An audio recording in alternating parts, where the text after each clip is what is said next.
Retire at 65? That's a plan for people with no plan.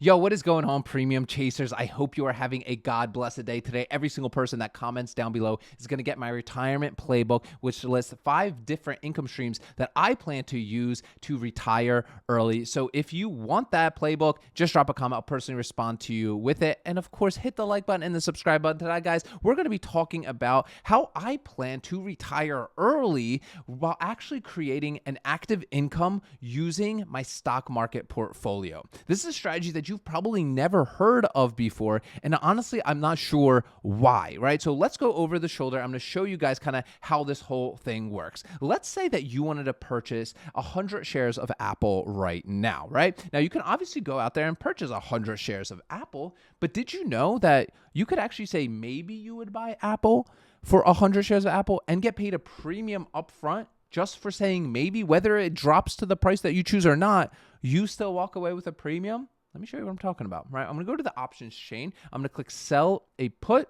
and I'm going to go about 30 days out. I'm going to go 33 days away. This is called the options chain, and it is intentionally made to look complicated so you don't know how to use it, all right? But I'm going to explain it to you very, very simply. Right here is the strike prices. These are the prices that we're saying we're willing to buy 100 shares of Apple, okay? Okay, so for example, let's say, right, in 33 days from now, you're totally cool buying Apple if it hits $180 per share. Okay, now for you saying maybe to that, an options buyer would pay you $296. That's given to you upfront as premium. Okay. Now, this is obviously an educational example. Only at the time I was recording these premiums and that you're collecting are constantly changing. Okay. So I like to toss these into my cash secured put calculator. All my calculators, everything is free here, guys. I want you guys to actually go use this stuff. Links are in the Facebook group in the description, so you can download all this stuff for yourself and start using it. Now, we are saying we're willing to buy 100 shares in 33 days. I'll bring this full circle here in a minute. I just want to show you guys how this all looks like. Now, your brokerage is going to make you lock up your collateral, your money. So 100 times 180 is $18,000, okay? So when I go to my cash secured put calculator, my collateral is $18,000, right? $18,000 is going to be locked up for that 33-day time period. Now, I'm getting a premium return in a 33-day period of 1.64%. That's basically the premium divided by the collateral. Right? Now, we can obviously open as many contracts as we want. Like, for example, if you open 10 contracts, you'll collect $2,900 in premiums, right? But you would have to have at least $180,000 as collateral that would be locked up during that time frame. But either way, you are walking away with this premium that's given to you from the options buyers. Now, let's make it full circle, because I'm sure you're kind of getting excited and you're like, wow, this is really interesting. I'm buying stocks that I would want to buy anyway. I'm getting them at better prices and I'm collecting premiums. Yeah, it's kind of like that, but there is a couple risks that you need to be made aware of, okay? First and foremost, what you need to understand is in 33 days from now, if Apple, right, is trading above $180, your contract will expire worthless. That means your money, your collateral will be returned back to you, and you could run the play again to collect some more of that juicy premium, right? The second thing that can happen is that Apple will drop to 180, it'll drop to 170, it'll drop to 150. You're going to have to buy 100 shares or however many contracts you open at $180. So you have to be comfortable with that risk. One of the core tenets of this channel is don't sell options on stocks that you don't want to own long term. Okay. So for me, if I'm going to sell options, like for a company that I believe in, like Apple, you know what? It might drop to 180, but I have a belief that it will hit all-time highs again. And the current market value is 195. So how do we see the chances of something happening or of us actually having to buy our shares? Well, there's a Greek, if we open up our contract, that helps us really kind of just get a high-level overview. Now, all these Greeks and technical analysis, it's all a fugazi, guys. Will anybody tell you that they can know how to patterns and all this stuff? That doesn't exist. Please, for the love of God, please. That does not exist. Nobody knows what the stock markets are going to do, okay? But at least it helps us build a thesis on why we do things. So, for example, this delta right here is a 0.21, and that at a high level for us option sellers, the only thing we care about at that number is the probability, right? So there's about a 20% chance that Apple will hit $180 in 33 days, right? Now, again, there's a 80% chance that the contract would expire worthless and Apple stays above 180. So you got to kind of look at these odds for yourself. Me personally, I like to be between a 0.21 or a zero point 0.2 and a 0.3 delta because I don't mind getting assigned. Like, again, I like the companies I sell options on. I don't mind holding and buying long term, right? I'm not trying to run away from assignment. Now, in your case, whatever your plans are going to be, you can keep going lower, right? Like you can go all the way down to 165, right? Now, if you do these 165, you see the delta is a 0.08, basically only a 10% chance that Apple's going to hit 165, right? And you'd collect $111 of premium, right, at the time of this recording, right? Now, again, you have to decide kind of like what your risk tolerance are, but in my opinion, like unless you have like a massive portfolio, right, like $1 million and you just want to collect premium, right, it doesn't necessarily, to me, makes sense in terms of a risk reward because assignment is important. Why do I keep saying that? Why do I keep saying assignment is important? Well, let's go back to the 180s that we were using in our example right here, right? Let's say that Apple does hit 180, right? What happens then? Well, your money, your $18,000 will be taken out of your account and you'll wake up in the morning with 100 shares of Apple in your account.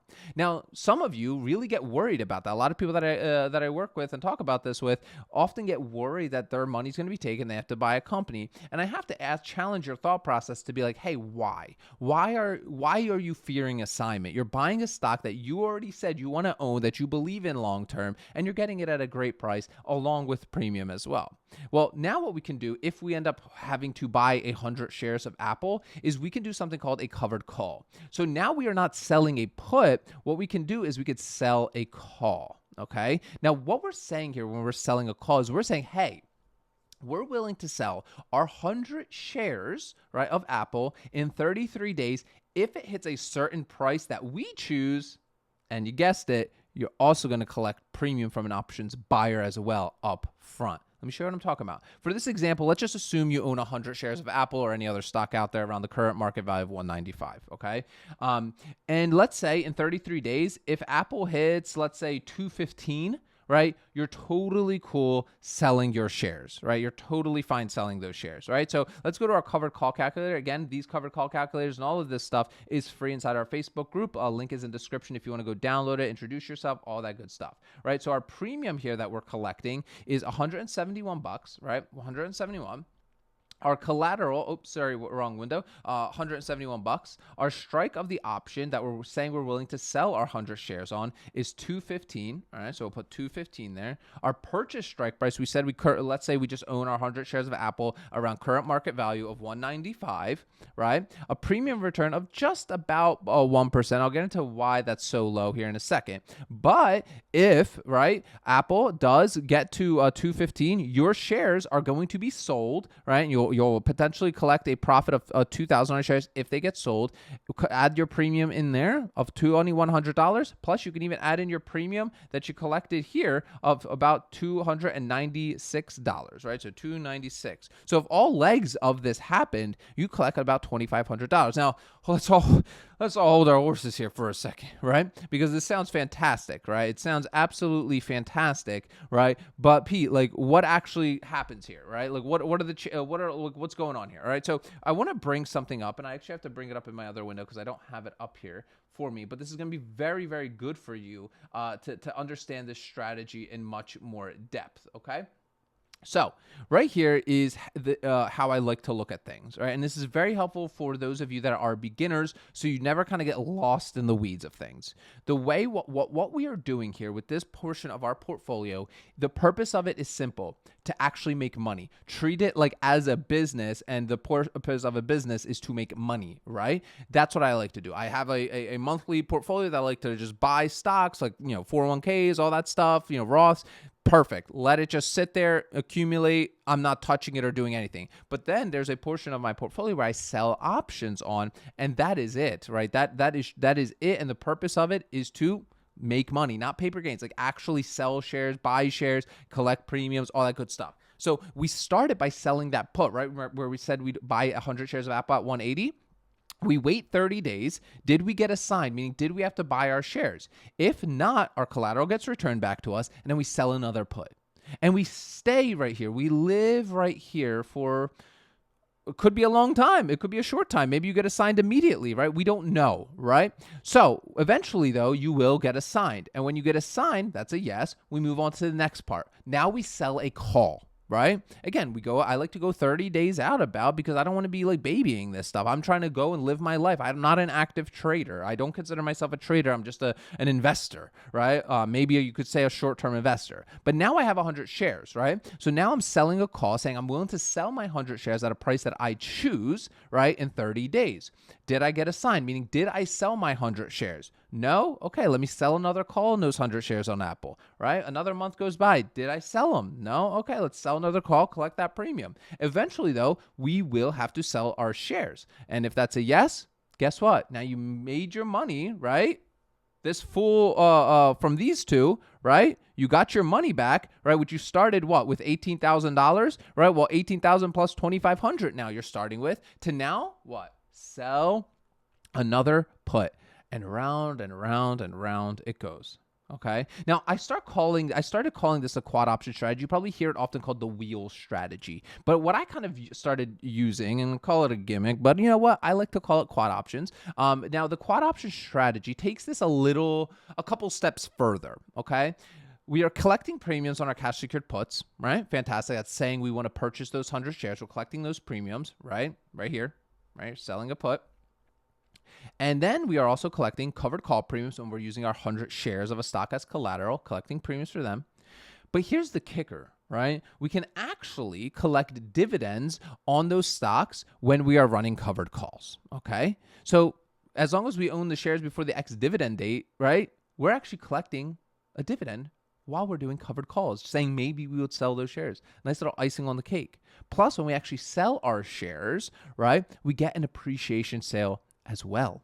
And that's why I like to call it quad options, because essentially there's 4 ways that we're generating income in one portfolio.